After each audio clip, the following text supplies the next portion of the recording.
La ley de Dios fue escrita directamente por Dios.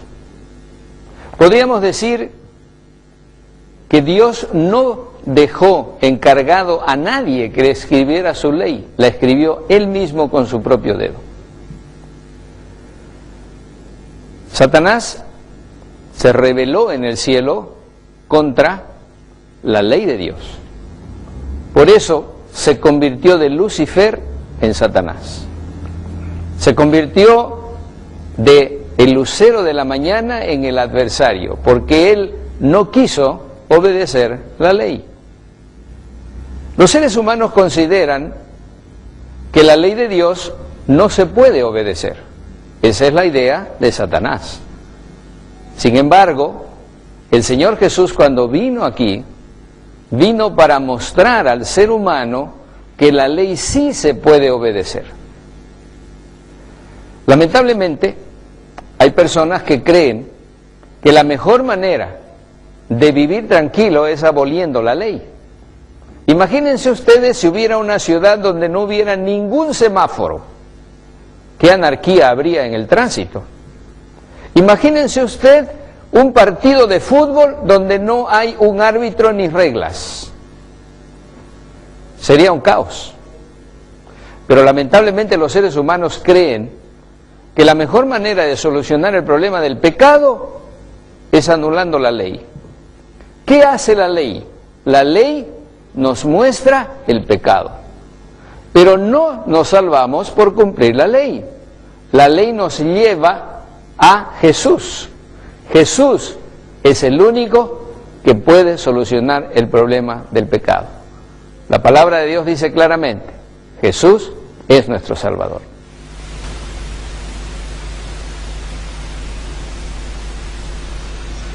Entonces, el tabernáculo puesto en el medio del campamento de las personas representaba al ministerio de Jesucristo. Ahora, ¿no cree que es importante que entendamos el ministerio de Cristo, sí o no? Yo creo que sí.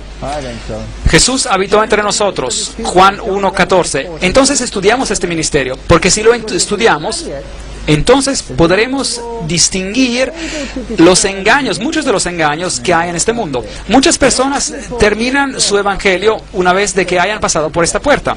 Allí están adentro. Ahora, adentro estoy cubierto por la justicia de Cristo, mi vida sigue como antes, nadie ha cambiado. No, no, no. Hay más en el ministerio. Solo ha visto el primer tabernáculo. Veamos a los muebles una vez más. Cuando entra, entonces había un altar de sacrificio y una fuente de metal, y luego entraba al primer aposento, y en el primer aposento a un lado había el candelabro, también un altar de incienso y una mesa del pan propiciatorio, y había un candelabro de 7 brazos. y en el candelabro de 7 brazos. Y en el otro aposento estaba el arca del pacto. Entonces la corte de afuera representaba la tierra, el portón, la puerta, el velo representan las 3 dimensiones del ministerio de Cristo. 3 dimensiones, no solo una. Había 4 pilares para el velo, 4 cubiertas, 4 colores, 4 ingredientes en el pan propiciatorio. El número 4 es el número de la tierra, norte, sur, este, oeste. Toda la tierra se alcanza por esta redención. 48 tablas, 60 pilares, múltiples de 144,000. Las basas estaban hechas de plata, como dijimos, del dinero de la redención. Nadie puede poner otro fundamento que el que está puesto, el cual es Cristo Jesús. 1 Corintios 3:11. Él es el fundamento de cada pilar. 5 barras sosteniendo la estructura, 5 factores sosteniendo el cuerpo de la unidad del Espíritu. ¿Se acuerdan? Hay solo un cuerpo, un Espíritu, un Señor, una fe, un bautismo y un Dios y un Padre de todos. 5 factores sosteniendo el santuario junto. Ahora vamos al sacrificio. El cordero se traía y el pecador se presentara frente al cordero. ¿Y qué tenía que hacer? Tenía que poner sus manos encima del cordero. Y entonces se mataba el cordero y la grasa era removida y quemada. La grasa es el símbolo del pecado y el quemar la grasa es el quitar el pecado, Levíticos 3:3 y Salmos 37:20.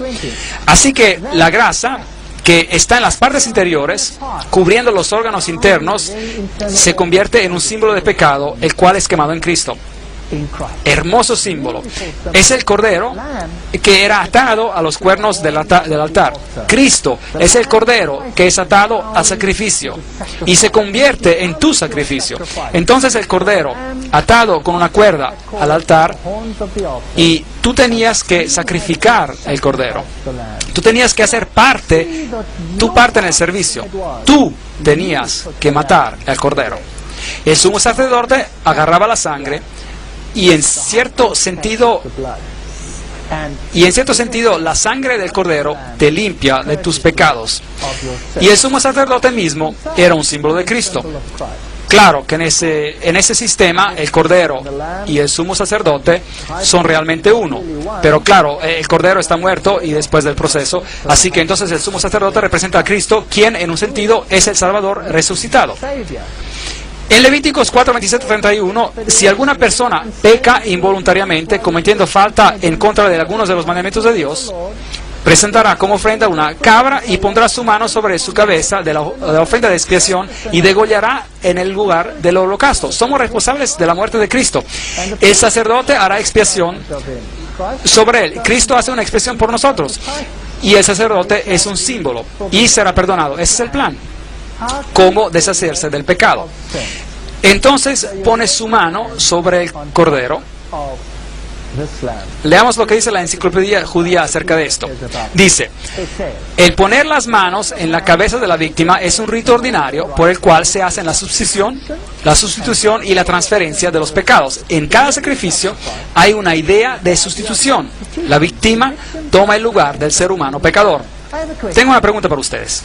¿El Evangelio fue predicado a ellos, sí o no? No se les predicó así como se nos predica a nosotros, se les predicó en símbolos. Si hubieran estudiado la ceremonia, hubieran visto el ministerio de Cristo en ella. Pero empezaron a usar la ceremonia como un ritual. Y cuando algo es ritualizado, entonces pierde el verdadero significado, la esencia. Entonces, el sumo sacerdote, el cordero, la sangre, todo indica a Jesucristo, quien es el Cordero de Dios que quita los pecados del mundo. Juan 1, versículo 29. Helo aquí, mírenlo, ahí está la tipología. Es fascinante.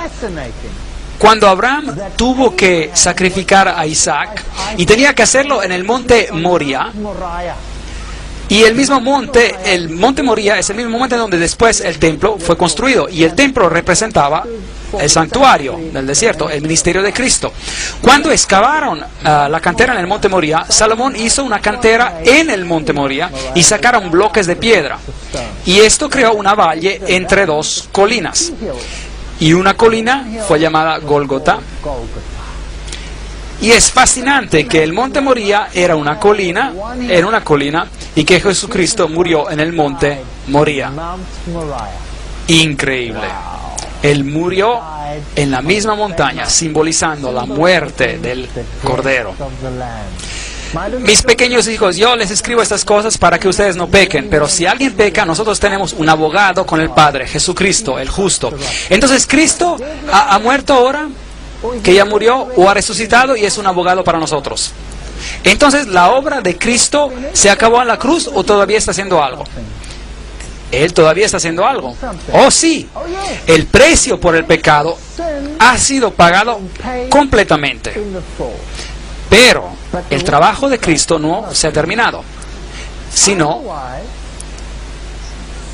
ya hubiera acabado la cruz. Cristo es el abogado.